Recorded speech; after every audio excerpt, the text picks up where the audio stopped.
Si Ayn ay ipinanganak bilang isang walang kwentang appraiser, at ang kawalan niya ng halaga ay nagdulot sa kanya ng isang buhay na puno ng paghihirap. Hirap siyang maghanap buhay para sa sarili niya at palaging inaapi ng mga tao sa paligid niya. Ngayon, dahil nasa bingit na siya ng kamatayan, nagpasya siyang tapusin na ang lahat. Ilang oras bago nito, si Ayn ay nasa isang grupo kasama ang mage na si Jolene at ang swordsman na si Zoid. Sa kasalukuyan, kalaban nila ang isang karaniwang daga na parang galing sa New York City. Nagawa ni Ayn na sugatan ang daga gamit ang kanyang sandata, ngunit hindi ito sapat para mapatay ito. Kaya sumigaw siya kay Jolene na bilisan ang kanyang spell. Sa wakas, natapos ni Jolene ang paghahanda at pinakawalan niya ang kanyang spell, na agad na pumatay sa daga sa isang iglap. Pagkatapos ng kanilang laban, sinimulan ni Zoid at Jolene na purihin ang isa't isa dahil sa mahusay nilang pagkakatrabaho. Gayunpaman, hindi sila kasing bait kapag kinausap nila ang appraiser na kasama nila. Pasiga na iniutos ni Zoid kay Ayn na bilisan ang trabaho niya. Ngunit ang bigat ng mga dala niyang gamit, kasama na ang bigat ng mga insulto mula sa kanila, ay labis na nagpapahirap sa kanya. Dahil dito, natumba si Ayn at bumagsak ng padapa sa lupa. Kita namang labis na inaapi si Ayn, pero wala siyang magawa kundi tumayo at sumunod ng maayos sa kanyang trabaho bilang isang low common appraiser. Sa mundong ito, bawat tao ay binibigyan ng trabaho ng Goddess of Light at ng mga kasanayan mula sa Goddess of Darkness sa kanilang pagsilang. Sa pamamagitan ng paghasa ng mga kasanayang ito, maaaring makamit ang iba't ibang abilidad at kapangyarihan. Gayunpaman, ang mga trabaho ay ipinapasa ng henetiko kaya hindi ito maaaring baguhin. Ang mga trabaho ay hinahati sa 4 na antas, rare, high, common, at low common. Tulad ng nakikita, ang low common ay itinuturing na bronze tier trash, kaya karamihan ng mga may ganitong klase ay naiipit bilang mga magsasaka o mga ngalakal. Ang mga magulang ni Ayn ay may maliit na tindahan ng appraisal para masuportahan ang pamilya, ngunit parehong trahedyang namatay noong bata pa si Ayn, kaya naiwan siyang mag-isang ipagtanggol ang sarili. Dahil dito, napilitan siyang maging walang puri na pack mule para sa dalawa. At kahit galit siya sa pagtatrabaho para sa kanila, wala siyang magawa. Ginamit niya ang kanyang appraisal skill sa dagang kanilang napatay at nalaman niyang isa lang itong F-rank rat, kaya halos walang halaga ito. Ngunit ang ngipin ng daga ay D-ranked, kaya sapat na ito para kunin niya. Sinubukan niyang buksan ang bibig ng daga para alisin ang ngipin, ngunit sobrang higpit nito kaya matatagalan pa siya. Naiinip na sina Zoid at Jolene dahil sa tagal niya, kaya humiling siya ng kaunting tulong para mabuksan ang bibig ng daga ng mas mabilis. Subalit na insulto si Zoid na humiling pa siya ng tulong, kaya binato siya nito ng bato at sinabihan siyang walang kwenta. Galit na tumingin si Ayn kay Zoid dahil sa ginawa nito, ngunit sa kasamaang palad, wala siyang lakas para ipaglaban ang kanyang galit. Dahil dito, sinipa siya ni Zoid at napilitan siyang humingi ng tawad at magmakaawa para sa awa. Hindi na ginanahan si Zoid na bugbugin siya pa, kaya bumalik na lang si Ayn sa trabaho niyang tanggalin ang ngipin ng daga habang pinagtatawanan at iniinsulto siya nina Jolene at Zoid. Tinatawag siyang maruming kolektor ng basura at labis nilang ikinatutuwa ang panlalait sa kanya dahil alam nilang wala siyang magagawa. Walang trabaho para sa isang tulad ni Ayn, kung gusto ng isang tao na malaman ang halaga ng isang bagay, maaari silang pumunta sa guild at ipa-appraise ito gamit ang magic item. Kaya ang mga tulad ni Ayn ay naging ganap na walang silbi. Narinig niya ang lahat ng sinabi ng dalawa tungkol sa kanya, at alam niyang totoo ang mga iyon. Ang kanyang appraisal skill ay halos walang kwenta, kaya ang tanging trabaho niya ay maghanap ng pyesa para sa mga tulad nina Jolene at Zoid. Nang may silid na ni Ayn ang ngipin sa kanyang bag, pinaalala ni Zoid sa kanya na ang tanging dahilan kung bakit nila siya isinama sa grupo ay dahil ayaw nilang hawakan ang mga bagay na marurumi. Kaya sinabi ni Zoid na mas mabuting matutunan ni Ayn ang kanyang lugar at umasta bilang isang maayos na trash boy. Masamang baraha ang ibinigay ng buhay kay Ayn, ngunit kailangan niyang gawin ang lahat para mabuhay sa mundong ito, kahit pa ang kapalit ay ang magduse sa kamay ng dalawang iyon. Habang naglalakad sila sa dungeon, napansin ni Zoid ang bangkay ng isang hellhound na nakahiga sa gitna ng daanan. Hindi man lang siya nagtanong kung bakit ito naroon. Inakala niyang napakaswerte nila dahil maaari nila itong loot-in nang hindi na kailangang makipaglaban. Agad niyang inutusan si Ayn na simulan ng pagloot. Gayunpaman, may utak si Ayn, at inilahad niya ang isang magandang punto, kung ang hellhound ay patay na bago pa sila makarating doon, nangangahulugan na may isang malakas na bagay ang pumatay dito. Bukod pa rito, hindi naman dapat nag-spawn ang mga hellhound sa bahaging iyon ng dungeon, kaya sigurado si Ain na may mali dito. Ngunit ayaw ni Zoid pakinggan ang mga lohikal na argumento mula sa isang talunan na tulad ni Ain, kaya sinabihan niya itong tumahimik at simulan na ang trabaho. Habang ginagawa ni Ain ang maruming trabaho, nagsimula namang mag-usap sina Jolene at Zoid tungkol sa kanilang plano na magpakasaya pagbalik sa bayan, at baka pilitin pa nila si Ain na manood. Ngunit napansin nila ang isa pang bangkay ng hellhound sa koridor. Sinabihan nila si Ain na kunin din ito, sa pagkakataong ito, natigilan si Ain sa takot dahil ayon sa guild map na dala niya, hindi dapat mayroong koridor doon. May masamang kutob siya na may mangyayaring hindi maganda kung ipagpapatuloy nila. Gayunpaman, muling binaliwala ni Zoid ang lohikal na argumento ni Ain at nagpatuloy sa paglakad papunta sa koridor. Sinabi niya kay Ain na kung natatakot siya, maaari na siyang umalis ng mag-isa, ngunit hindi na siya babayaran dahil sumusuway siya sa utos ng kanilang leader. Cornered na si Ain, sa isang banda, alam niyang may panganib sa koridor, kaya ayaw niyang magpatuloy. Ngunit sa kabilang banda, hindi niya kayang mawalan ng trabaho sa grupo ni Zoid. Halos walang ibang grupo ang tatanggap sa isang talunan na may appraisal skill lang tulad niya. Kung sipain siya ni Zoid, mawawalan siya ng paraan para mabuhay. Sa huli, napilitan si Ain na sumunod sa koridor kasama si Zoid, kahit alam niyang masama ang ideya. Habang naglalakad sila sa koridor, napansin nila ang maraming bangkay ng hellhound sa sahig. Akala ni Zoid jackpot sila dahil maaari nilang lutin ang lahat ng mga bangkay na ito at kumita ng malaki nang hindi kailangang makipaglaban. Ngunit nananatiling hindi mapalagay si Ain, kung ano man ang pumatay sa lahat ng mga hellhounds na iyon, malamang na naroon pa rin sa paligid. Naiinis na si Zoid sa walang tigil na pag-aalala ni Ain, kaya sumigaw siya rito na tumahimik at gawin na lang ang trabaho niya. Pero biglang may nakita si Ain na nakakatakot sa likod ni Zoid, kaya kinakabahan niyang itinuro ito. Paglingon ni Zoid, nakita niya ang 12-12 pulang mata na nakatitig sa kanila. Ilang sandali lang, isang grupo ng mga hellhounds ang lumitaw mula sa kadiliman. Lahat ng bangkay ng mga hellhounds na nakita nila kanina ay malamang resulta ng alitan sa loob ng grupo. Pero ngayon, nasa harapan na nila ang buong grupo, at wala silang ideya kung ano ang gagawin. Walang kakayahan sa pakikipaglaban si Ain, at kahit magsanib puwersa sina Zoid at Jolene, mahihirapan pa rin silang talunin ang kahit isa lang na hellhound, lalo na ang isang buong grupo nito. Hindi opsyon ang pakikipaglaban sa pagkakataong ito. Ang tanging paraan para mabuhay sila ay tumakas, ngunit kahit tumakbo sila, halos imposible ang makatakas sa bilis ng mga asong gubat na ito. Biglang napagtanto ni Zoid na hindi naman kailangan nilang mas mabilis kaysa sa mga hellhounds, kailangan lang nilang mas mabilis kaysa kay Ain, para siya ang unang kainin. Sinabihan niya si Jolene na mag-cast ng paralysis spell kay Ain. Sa una, naguguluhan si Jolene, pero agad din niyang naintindihan ang plano ni Zoid. Itinuro niya ang kanyang staff kay Ain at in-cast ang paralysis. Bumagsak si Ain sa lupa at hindi na makagalaw, hindi siya makapaniwala na talagang iiwan siya ng dalawa para mamatay. Sinabi ni Zoid na sandali lang ang epekto ng paralysis, kaya kung mananahimik si Ain, baka swertihin siyang makaligtas mula sa mga hellhounds.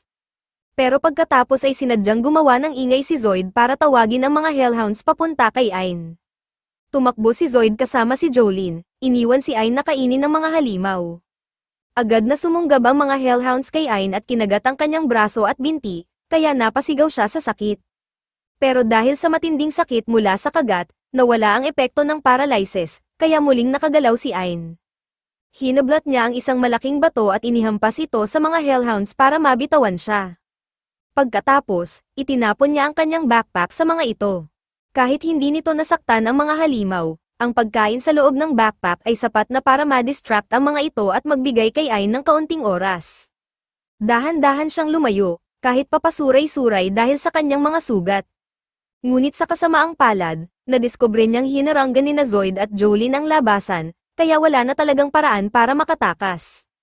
Wala siyang gaanong oras bago habulin ulit siya ng mga hellhounds, kaya napansin niya ang isa pang koridor at agad na tumakbo papunta rito. Sa kanyang pagkadismaya, napagtanto ni Ain na ang koridor na tinahak niya ay nauwi sa isang malaking dead end. Parang nawala na ang lahat ng pag-asa para kay Ain dahil wala na siyang matatakasan, at naririnig niya ang papalapit na mga hellhounds sa bawat segundo. Kung mamamatay rin lang siya, mas pipiliin niyang mahulog sa kamatayan kaysa kainin ng buhay ng mga halimaw na iyon. Hanggang ngayon, palagi niyang sinisisi ang kanyang kabiguan sa kanyang walang kwentang trabaho bilang isang appraiser, pero sa sandaling ito, napagtanto niyang hindi talaga siya nagsikap para lampasan ang mga hamon na dala ng kanyang trabaho. Subalit kahit napagtanto niya ito, huli na ang lahat para baguhin ang kanyang kapalaran. Isang malakas na tunog ang narinig habang bumagsak ang katawan ni Ain sa lupa.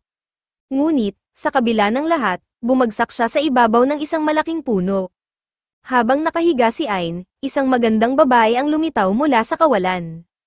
Dahan-dahan itong lumapit sa kanyang bangkay at hinalikan siya sa noo. Habang ginagawa niya ito, nagsimulang gumalaw muli ang katawan ni Ain. Ilang saglit pa, nagkamalay siya, nang makapag-isip ng malinaw si Ain, napagtanto niyang buhay pa rin siya at ang lahat ng kanyang mga sugat ay gumaling. Nagtaka siya kung paano ito posible, napansin niyang may mga patak ng tubig na bumabagsak sa kanya mula sa puno, kaya hinuli niya ang ilan at ginamit ang kanyang appraisal skill para suriin ang mga ito. Sa kanyang gulat, nalaman niyang ang mga ito ay S-rank droplets of the world tree. Pagkatapos ay inappraise niya ang higanteng puno, at tama ang hinala niya, ang malaking punong ito ay ang maalamat na world tree. Noong unang panahon, mayroon lamang iisang world tree sa mundo, at ang puno na ito ang responsable sa paggawa ng mana na ginagamit ng tao para lumikha ng magic. Gayunpaman, ayon sa alamat, ang world tree ay nalanta at namatay na matagal na panahon na ang nakalipas. Maraming iskolar ang nagteorya na maaaring buhay pa rin ang puno at nagtatago ito sa kung saan, kaya maraming malalaking ekspedisyon ang inilunsad para hanapin ito. Ngunit hindi ito kailanman natagpuan. Ngayon, naiintindihan ni Ain kung bakit, sino nga ba ang mag-iisip na hanapin ito sa pinakailalim ng dungeon. Napagtanto niya na ang puno ang nagdala sa kanya pabalik sa buhay, kaya taos-pusong nagpasalamat siya rito. Habang ginagawa niya ito, narinig niya ang boses ng isang babae. Ngunit walang ibang tao sa paligid, kaya inisip niyang guni-guni lamang niya ito. Pagkatapos ng lahat ng nangyari, masaya si Ain na nakaligtas siya sa pagkahulog. At tila ligtas ang lugar na ito dahil walang halimaw dito. Ngunit kailangan niyang mag-isip kung paano siya makakabalik sa ibabaw ng dungeon. Siyempre, hindi tatawag ng tulong sina Zoid at Jolene para kay Ain, at walang pagkain sa lugar na ito. Kung hindi siya makakauwi agad, mamamatay siya sa gutom. Naglakad siya papunta sa exit, ngunit bago umalis, muli niyang pinasalamatan ng puno sa pagsagip sa kanya. Ang lugar na ito ay malinaw na wala sa guild map, kaya walang ideya si Ain kung ano ang maaari niyang harapin dito. Tiyak na mas malalakas ang mga kalaban dito kumpara sa mga hellhounds na muntik nang pumatay sa kanya. Natatakot siya, pero wala na siyang ibang pagpipilian. Tapos na siya sa paggawa ng mga dahilan para sa sarili at nagpasya na siyang gawin ang lahat ng kinakailangan para mabuhay, gaano man kahirap. Naglakad palabas si Ain papunta sa dungeon, sa kanyang gulat, matagal na siyang naglalakad pero wala pa ring bakas ng kahit anong halimaw. Medyo nakahinga siya ng maluwag dahil ibig sabihin nito ay hindi na siya kailangang lumaban. Pero biglang may naramdaman siyang ihip ng hangin malapit sa kanyang mukha, at sa susunod na sandali, nakita niyang ang kanyang tenga ay nasa sahig na. Napasigaw siya sa sakit at sinubukang abutin ang naputol niyang tenga, pero habang ginagawa ito, naputol ang dalawa niyang daliri. Ang sanhi ng paghihirap ni Ain ay isang S-rank gremlin, at nagsimula na siyang magpanik. Kahit nga ang mga hellhounds na B-rank lang ay halos hindi niya nakaya, kaya wala siyang laban sa halimaw na ito. Sinimulan siyang hiwain ng gremlin, napakabilis nito para makareact si Ain, kaya ang tanging magagawa niya ay tumakas.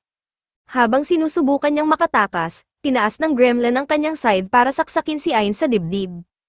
Pero bago pa nito magawa, bigla itong natigilan dahil may mas nakakatakot na nilalang ang dumating.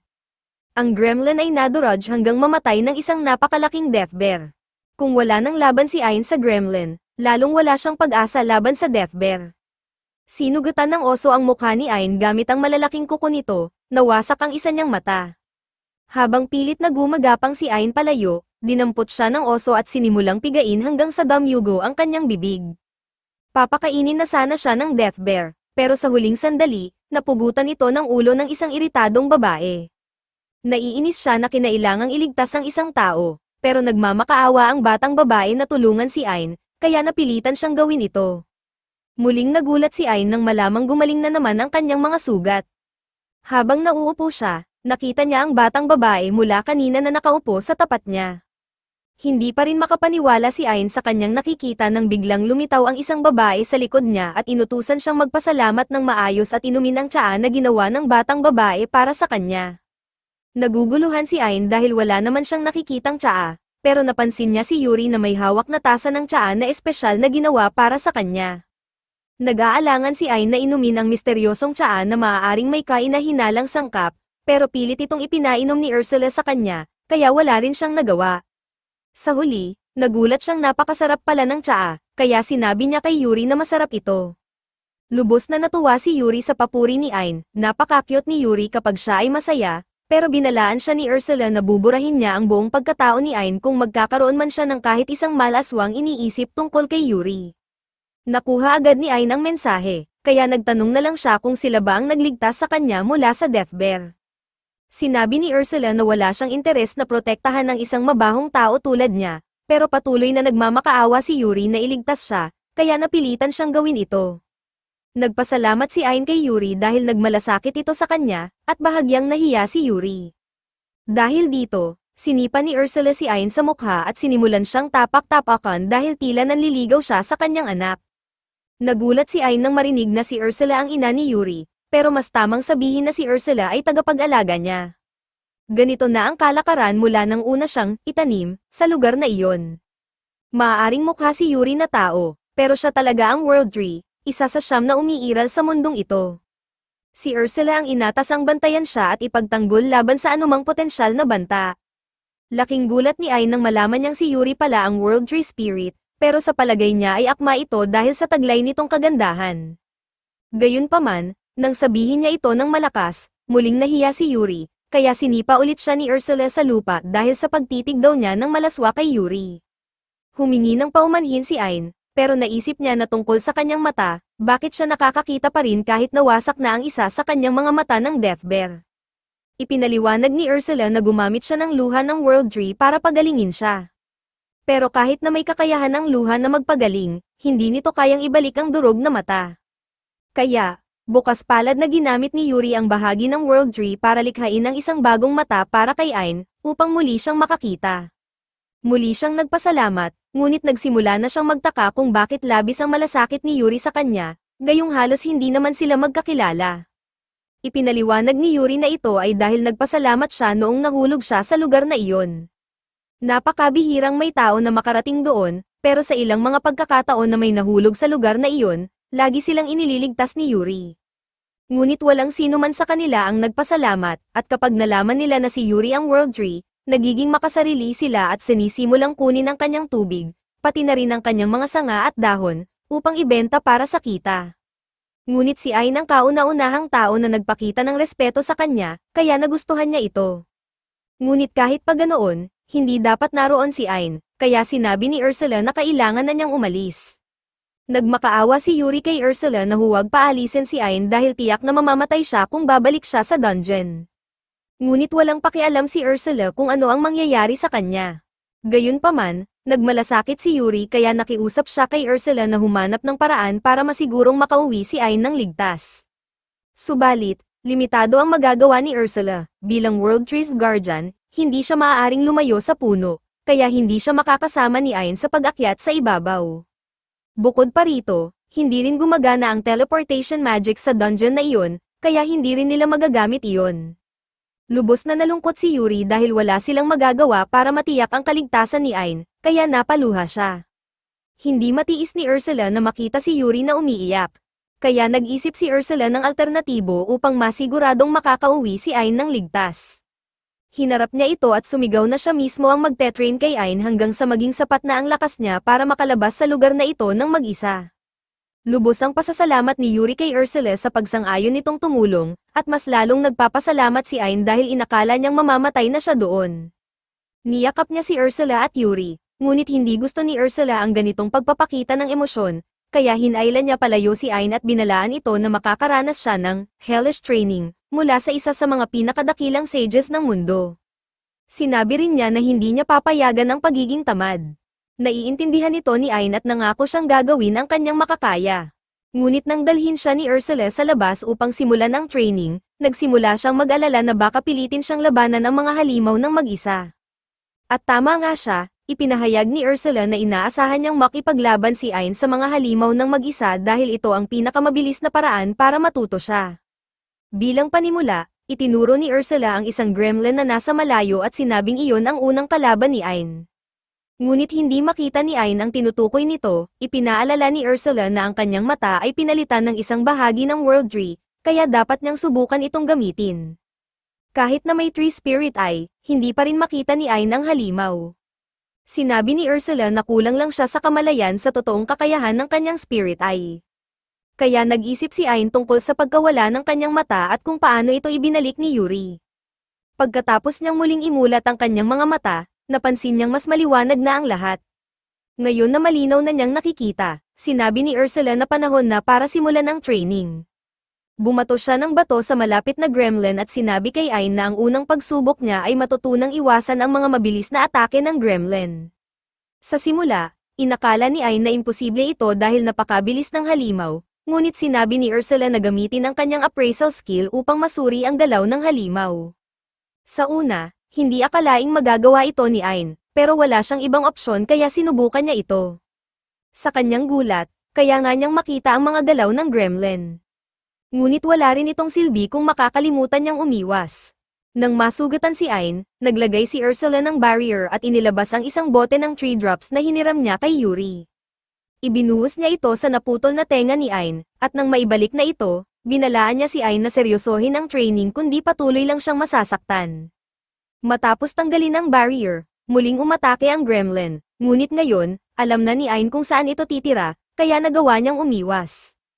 Pagkalipas ng isang linggo ng walang tigil na training, sa wakas, natutunan ni Ain ang appraising ng galaw ng gremlin at naiwasan ang lahat ng atake nito. Ipinagmamalaki niyang sinabi kay Ursula na namaster na niya ang teknik, ngunit dahil sa sobrang kumpiyansa, nakalimutan niyang magbantay kaya nasugatan siya sa likod ng gremlin na sumalakay mula sa likuran. Nilagyan muli ni Ursula ng shield ang dalawa upang makapagpahinga. Tumawa siya habang pinapanood ang sakit ni Ain, pero inamin niyang mahusay ang ginawa nito. Sinabi niyang pasado na si Ain sa unang pagsubok, at oras na para sa susunod na aralin. Ang susunod na hakbang, talunin ang gremlin, handang subukan ni Ain, pero alam niyang wala siyang combat job, kaya imposible para sa kanya na patayin ng isang S-rank monster gamit ang kanyang kakayahan. Ngunit pinaghandaan na ito ni Ursula, bagaman imposible nga ito kung walang armas, hindi kailangang lumaban si Ain gamit ang mga kamay lang niya. Ibinigay ni Ursula ang isang espesyal na espada na ginawa niya para kay Ain. Ayaw man sana ni Ursula na gawin ito, ngunit si Yuri mismo ang naglaan ng kanyang sanga upang makatulong kay Ain. Lubos na naantig si Ain sa ginawa ni Yuri, na tiniis ang sakit para lamang matulungan siya. Labis siyang nagpapasalamat at nangako na gagamitin niya ang espada ng maayos at karapat-dapat. Tinanggal ni Ursula ang barrier at iniwan si Ain upang harapin ang gremlin. Ngunit nang sinubukan niyang tamaan ito, madali lang itong naiwasan ng halimaw. Nagbiro si Ursula na hindi niya kailanman matatamaan ang gremlin kung ganoon kabagal ang kanyang mga galaw. Alam naman ni Ain ito, kaya nagpa siya siyang hulaan ang daraanan ng gremlin at umatake kapag lumapit ito. Gayunpaman, nang subukan niya ang estratehiyang iyon, tumalon lamang ang gremlin sa ibabaw niya, hindi naman ito tanga. Kung makikita nitong umatake si Ain, natural na iiwas ito. Kinailangan ni Ain na mag-isip ng bagong estratehiya. Sa halip na simpleng i-appraise ang galaw ng gremlin upang hulaan ang atake nito, kailangang i-appraise niya ang bawat aspeto ng mismong atake. Kaya nag-focus si Ain at nagsagawa ng super appraisal habang sumusugod ang gremlin sa kanya. Sa kanyang ginagawa, parang tumigil sa oras ang gremlin, pero sa katotohanan, nakikita lang ni Ain ang kilos nito sa mabagal na galaw dahil in-appraise ito ng kanyang mata sa napakabilis na antas. Dahil dito, malinaw niyang nakita ang bawat galaw ng gremlin at madali niyang naihanda ang sarili upang hampasin ito sa mukha, sa wakas ay tinalo niya ito. Masaya si Ain dahil natalo niya ang kanyang unang halimaw, pero pinaalalahanan siya ni Ursula na hindi pa oras para magdiwang dahil nagsisimula pa lang siya. Para sa susunod na bahagi ng training, sinabi ni Ursula na kailangang talunin ni Ain ang mahigit 100 ng gremlins. Buo ang kumpiyansa ni Ain na kaya niya ito, kaya agad siyang nagsimula. Matapos ang ilang oras ng pakikipaglaban, sa wakas, natapos na ni Ain ang pagpatay sa lahat ng mga gremlins. Tumalikod siya kay Ursula na umaasang papurihan siya, pero sinabi ni Ursula na normal lang dapat ito para sa isang tao na may kakayahan ng World Tree. Gayunpaman, inamin niyang gumagawa si Ain ng tuloy-tuloy na progreso, kaya handa na siya para sa susunod na hakbang. Sinabi ni Ursula na kailangang i-appraise ni Ain ang kakayahan ng gremlins at gawin itong sarili niya. Nalito si Ain dahil iniisip niyang ang appraisal skill ay nagpapakita lamang ng impormasyon tungkol sa mga kakayahan. Ipinaliwanag ni Ursula na natututo ang mga tao ng kasanayan sa pamamagitan ng tuloy-tuloy na pagsasanay, ngunit sa tulong ng kanyang spirit eye, makikita hindi lang ang impormasyon ng kasanayan kundi pati ang lahat ng karanasang kasama nito. Sa pamamaraang ito, posible para sa kanya na matutunan ng isang kasanayan kaagad. Sinubukan niya ito at inappraise ang kakayahan ng gremlin. Biglang nakaranas si Ain ng matinding sakit ng ulo habang bumuhos ang napakaraming impormasyon sa kanyang isipan ng sabay-sabay. Napaluhod siya sa sakit, pero nang humupa ang sakit, natutunan niya ang high-speed movement skill ng gremlin. Hindi siya makapaniwala na natutunan niya ang kasanayan ng ganoon kabilis, kaya nagpasya siyang subukan ito. Tumakbo siya pababa ng dungeon hall at nagulat siya sa bilis niya, mas mabilis siya kaysa dati. Ngunit may isang problema, hindi sanay ang kanyang katawan sa ganitong bilis. Pagkatapos ng ilang segundo, bawat hibla ng kalamnan sa kanyang katawan ay napunit. Hinabol siya ni Ursula at binuhusan siya ng 3 drops upang pagalingin ang kanyang sugatang katawan. Sinabi ni Ursula na kung hindi pa kaya ng katawan niya ang lakas na ito, kailangan niyang patuloy na magsanay hanggang sa unti-unting maangkop ang kanyang katawan. Kaya sa bawat takbo ni Ain, napupunit muli ang kanyang mga kalamnan, ngunit patuloy niyang nilalampasan ang sakit upang mag-adapt ang kanyang katawan. Salamat sa 3 drops, patuloy lang na ginagamot ni Ursula si Ain paulit-ulit hanggang sa dumating ang punto na hindi na napupunit ang kanyang mga kalamnan. Ngayon, mayroon na siyang matatag na katawan at acceleration skill, kaya nagtataka siya kung sapat na ang lakas niya para harapin muli ang Death Bear. Ngunit sinabi ni Ursula na kahit ngayon pa, siguradong madudurog pa rin siya kung susubukan niyang labanan ito. Mas mabilis at mas maliksi na siya ngayon, pero kulang pa rin siya sa sapat na attack power.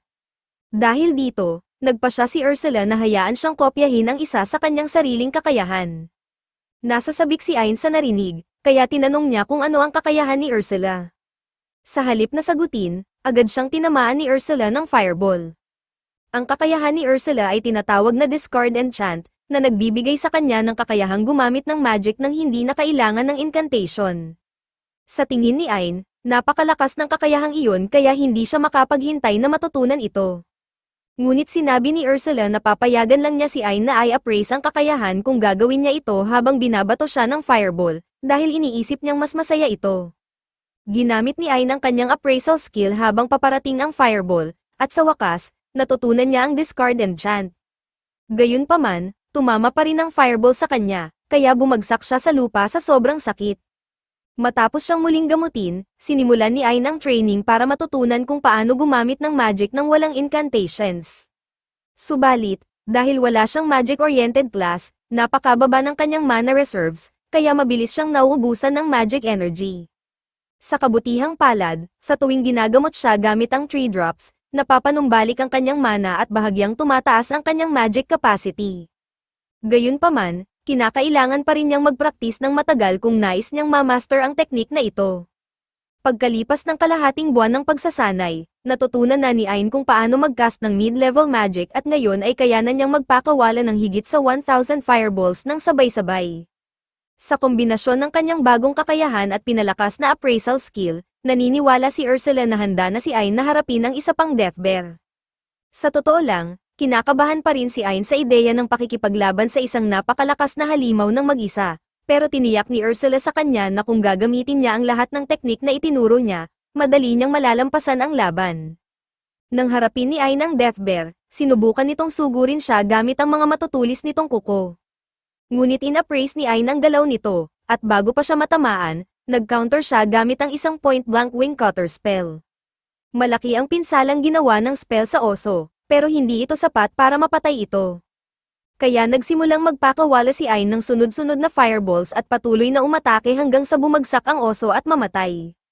Mas madali ang laban kaysa sa inakala ni Ain, kaya naisip niya kung talagang mahina ang oso mula pa noon.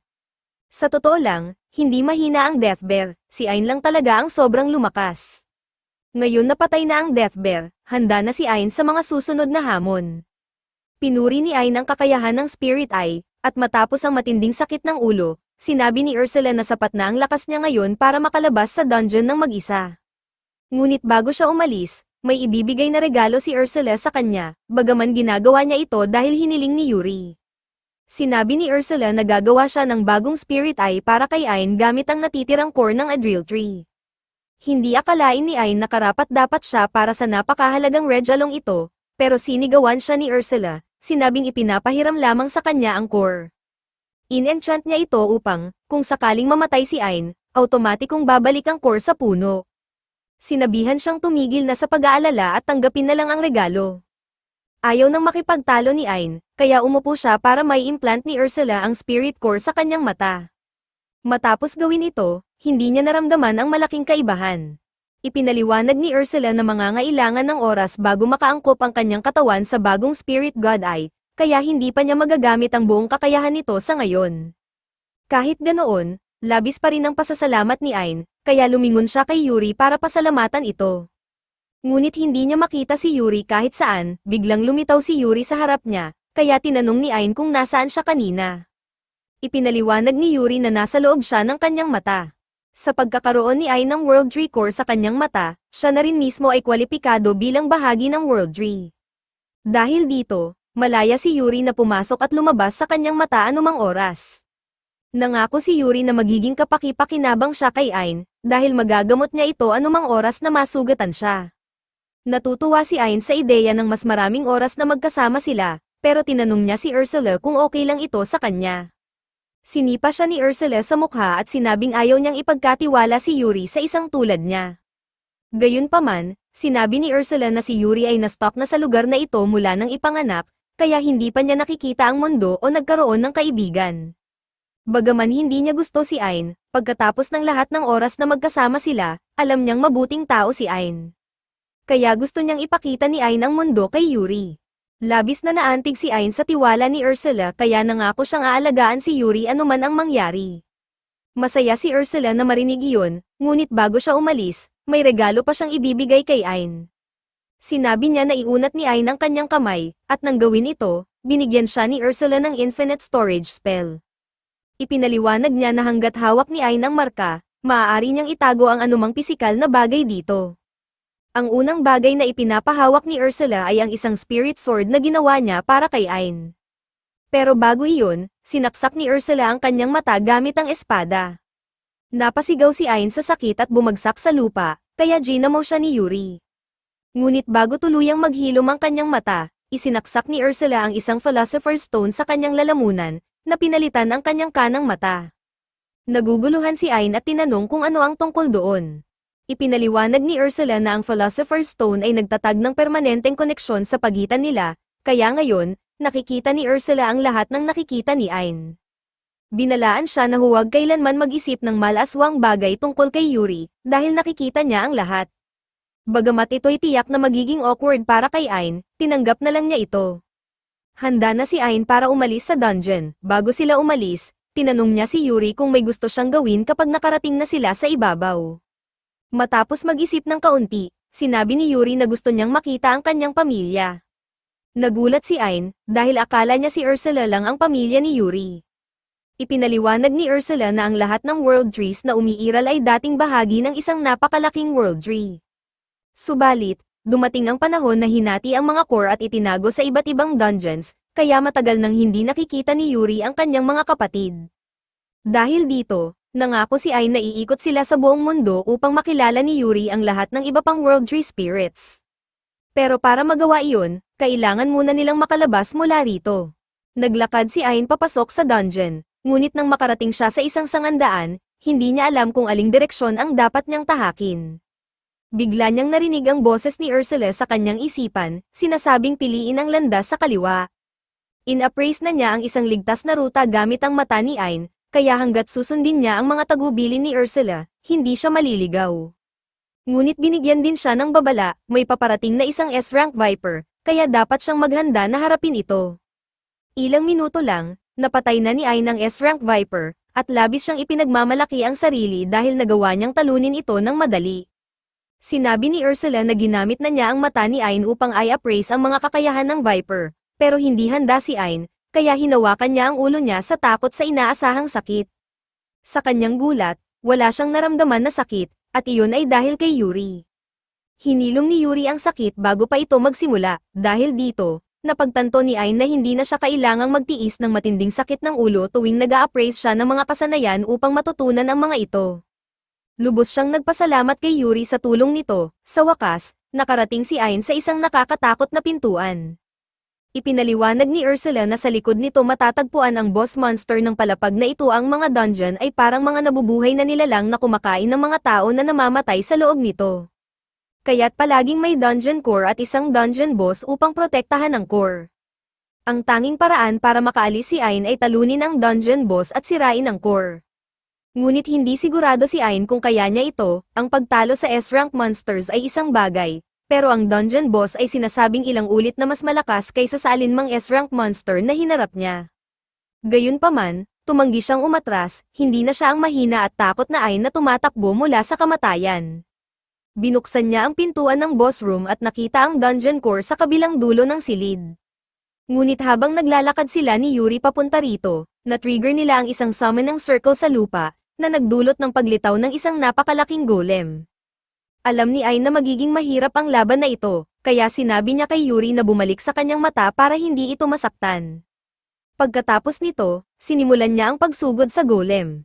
Naiwasan niya ang unang atake nito gamit ang kanyang speed boost, ngunit hindi niya maiiwasan ang pangalawa, kaya nagdesisyon siyang harapin ito gamit ang kanyang superhuman strength skill. Habang hinahawakan ang golem, inactivate din niya ang venom skill na nakuha niya mula sa Viper, upang tunawin ang bahagi ng braso ng golem. Malaki ang naging pinsala ng venom, ngunit hindi pa rin ito sapat upang patayin ang halimaw. Kaya sinabi ni Ursula na binibigyan niya si Ain ng espesyal na permiso upang gamitin ang ultimate spell na itinuro niya sa kanya. Sapat na ang natitirang mana ni Ain para magamit ito, at kahit mawalan siya ng malay, mahihilom agad siya ni Yuri. Dahil walang ibang gumagana, nagpa siya si Ain na gamitin ang kanyang ultimate spell, Nova Strike, upang tamaan ang golem ng isang napakalaking ball ang gawa sa purong enerhiya. Pagkatapos tamaan ang golem ng spell na iyon, halos walang natira sa halimaw. Sa kanyang gulat, hindi pa siya nawalan ng malay mula sa mana exhaustion. Lumabas si Yuri upang muling punan ang naubos na mana ni Ain at binati siya dahil natalo niya ang golem. Ngunit alam ni Ain na hindi niya ito magagawa nang walang tulong ni Yuri, kaya taos-puso siyang nagpasalamat sa kanya. Lubos na natuwa si Yuri sa pasasalamat ni Ain, ngunit inis si Ursula sa kung gaano kalapit si Yuri kay Ain. Sinabi niya kay Ain na magmadali at i-appraise na ang mga kakayahan ng golem. Ginawa ito ni Ain, at matapos ang pag-a-appraise, sinabi ni Ursula na mayroon pang isang bagay na kailangan niyang i-appraise. Sinabihan ni Ursula si Ain na lumapit sa dungeon core. Ginawa ito ni Ain, at habang ini-appraise niya ang core, biglang lumitaw si Ursula sa tabi niya, na ikinagulat niya ng husto dahil akala niya ay hindi maaaring umalis si Ursula sa World Tree. Ipinaliwanag ni Ursula na siya pa rin ay nakatali sa puno, ngunit dahil ang buong World Tree core ay nasa mata ni Ain, ang katawan niya ay parang World Tree na rin ngayon. Kaya't nagagawa ni Ursula na mag-teleport sa isang tiyak na distansya mula sa kanya. Sa kabilang banda, ang dungeon core na ito ay gumagana katulad ng isang spirit core, kaya sinabi ni Ursula na maaari niyang gamitin ito upang i-level up ang spirit god eye ni Ain. Agad na pumayag si Ain sa alok na ito, kaya kinuha ni Ursula ang dungeon core at inilagay ito sa mata ni Ain, na nag-level up ito sa level 2. Ipinaliwanag din ni Ursula na maaari pang i-level up ang kanyang mata sa pamamagitan ng pagsakop sa iba't ibang dungeon at pagsipsip sa kanilang mga core. Pagkatapos nito, lumabas ang tatlo sa boss room, at kusa nang nagsara ang pinto sa likuran nila. Sinabi ni Ursula na marahil ito ay dahil natalo na nila ang boss at kinuha ang core, kaya nagseselyo na ang dungeon upang makarecover. Ang butas na nahulugan ni Ain ay malamang na selyado na rin, na isang mabuting bagay dahil wala ng ibang tao ang makakakita ng World Tree.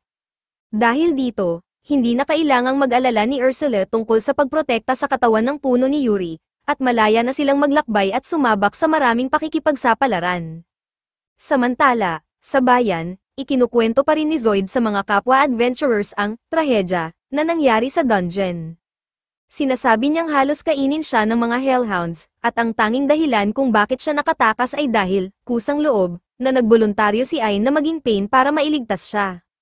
Isang kasinungalingan ito, pero kampante si Zoid dahil iniisip niyang patay na si Ain, kaya walang makakapagbunyag ng katotohanan. Ngunit biglang lumitaw si Ain sa likod niya at narinig ang buong kwento. Sinabi ni Ain sa lahat na si Zoid at si Jolene ang nagparalisa sa kanya at iniwan siyang mamatay sa mga Hellhounds. Nagalit ang mga tao sa bar dahil pinapaniwala sila ni Zoid na bayani siya, pero ang totoo'y halos pinatay niya si Ain para sa sariling kapakanan. Sinimulan nilang pagbabatuhin si Zoid, at muntik pa siyang pagbuhatan ng kamay ng mga tao. Ngunit pinigilan sila ni Ain, bagaman galit pa rin siya kay Zoid, inamin niyang kung hindi dahil sa ginawa nito, hindi niya makikilala sina Yuri at Ursula. Sa isang banda, nagpapasalamat pa nga siya na ganoon kasama si Zoid. Ngayon na hinarap na niya si Zoid, handa na siyang magpatuloy. Nagpunta sila sa isang swamp dungeon malapit sa kabisera. Matapos nilang linisin ang dungeon, ginamit ni Ursula ang dungeon core upang i-level up ang mata ni Ain. Sa bagong upgrade, kaya na niyang basahin ang lahat ng uri ng sulat at teksto. Masaya siya sa pag-level up ng kanyang mata, pero medyo nadismaya dahil umaasa siyang makakita ng isa pang world tree doon. Ipinaliwanag ni Ursula na hindi magiging madali ang paghahanap sa mga world tree, dahil ginawang lihim ang mga ito para protektahan. Humingi ng paumanhin si Ain kay Yuri dahil maaaring mas tumagal ang paghahanap nila bago niya makita ang kanyang pamilya. Sinabi naman ni Yuri na ayos lang iyon dahil masaya siya sa pakikipagsama kay Ain. Bigla silang nakarinig ng sigaw ng isang babae, gustong tumulong ni Yuri, kaya mabilis na tumakbo si Ain upang sagipin ang babae. Ang karwahe ng babae ay inatake ng mga halimaw, kaya pinatay ni Ain ang mga ito. Matapos mapatay ang lahat ng halimaw, sinimulan ni Yuri ang pagpapagaling sa mga sugatang gwardiya. Lumapit si Ain sa babae at tinanong kung ayos lang siya. Pagkakita pa lang ng babae sa mukha ni Ain, tanging mga salitang nasa isip niya ay, "Oh my God, ang gwapo niya." Tumalon siya sa mga bisig ni Ain, tinatawag siyang hero, at hindi alam ni Ain kung paano haharapin ang sitwasyon. Kaya tinanong niya ang lalaking nasa malapit para humingi ng tulong, pero si Jasper, ang pinuno ng trading company, ay walang kontrol sa ginagawa ni Princess Claudia. Ilang sandali pa, dinala ng prinsesa si Ain at ang kanyang grupo sa kanyang mansion upang personal na pasalamatan sila sa pagsagip sa kanya. Kahit siya ang third princess ng kahariang ito, sinabi ni Princess Claudia sa kanila na hindi nila kailangang maging masyadong formal sa kanya. At matapos niyang sabihin iyon, tumalon siya upang bigyan si Ain ng isa pang malaking yakap. Gayunpaman, bago pa man niya maikulong ang kanyang mga bisig sa paligid ni Ain, pumagit na si Yuri at tumayo sa harap ni Claudia, tumangging hayaang makalapit ito kay Ain. Tinanong ni Claudia kung bakit masyadong nagtatanggol si Yuri, kaya biglang sinabi ni Yuri na ayaw niyang hawakan ni Claudia si Ain dahil siya ang asawa ni Ain. Lumipat ang eksena kay Ain, at iyon ang mukha ng isang lalaking ngayon lang nalaman na siya pala ay kasal na. Ngunit kahit sa pahayag ni Yuri, hindi pa rin sumuko si Claudia, sinabing ayos lang sa kanya na maging pangalawang asawa ni Ain. Habang nagtatalo sina Claudia at Yuri tungkol kay Ain, biglang lumapit si Jasper at sinabing may sasabihin siya kay Ain. Tinanong ni Ain kung tungkol saan ito, at ipinaliwanag ni Jasper na gusto niyang pakasalan si Ain. Iyon na ang pangatlong marriage proposal ngayong araw. Ngunit bago pa makasagot si Ain, hiniling ni Jasper na sumama siya sa basement dahil may ipapakita siya. Si Jasper ang pinuno ng Geno Trading Company, at alam na ni Ain ang tungkol sa kumpanyang ito dahil sila ang pinakamayaman at pinakatanyag na trading company sa mundo. Dinala ni Jasper ang lahat sa kanyang jewel room at ipinaliwanag na misyon niya sa buhay na ingatan ang lahat ng pinakamagandang alahas sa mundo. Ngayon, natagpuan na niya ang pinakamagandang hiyas sa lahat. Alam ni Jasper na ang mata ni Ain ay gawa sa spirit core, dahil marami na siyang ginawang pananaliksik tungkol dito. Na-inlove siya sa mata ni Ain sa unang tingin at nais niyang pakasalan si Ain para masilayan ang mga mata nito habang buhay. Sa una, tatanggihan sana ito ni Ain, pero hinayla siya ni Ursula at sinabihang pag-isipang mabuti dahil malamang si Jasper ay may impormasyon tungkol sa lokasyon ng iba pang spirit cores. Dagdag pa, mayaman si Jasper, kaya kung pakakasalan niya ito, magkakaroon siya ng akses sa lahat ng yaman at resources nito. Gayunpaman, hindi interesado si Ain na maging isang gold digger, kaya tinanong niya si Jasper kung maaari na lang silang maging magkaibigan. Pumayag naman si Jasper, kahit sa ngayon lang, tinanong ni Ain si Jasper kung mayroon siyang impormasyon tungkol sa iba pang spirit cores, at kinumpirma ito ni Jasper. Gayunpaman, ang mga lokasyon ng mga ito ay napakadelikado kaya hindi niya magawang imbestigahan, pero, sa lakas ni Ain, hindi na dapat maging malaking problema ang kaunting panganib. Ito ang pagtatapos ng episode 3. Mag-subscribe para hindi mo mamiss ang susunod na bahagi.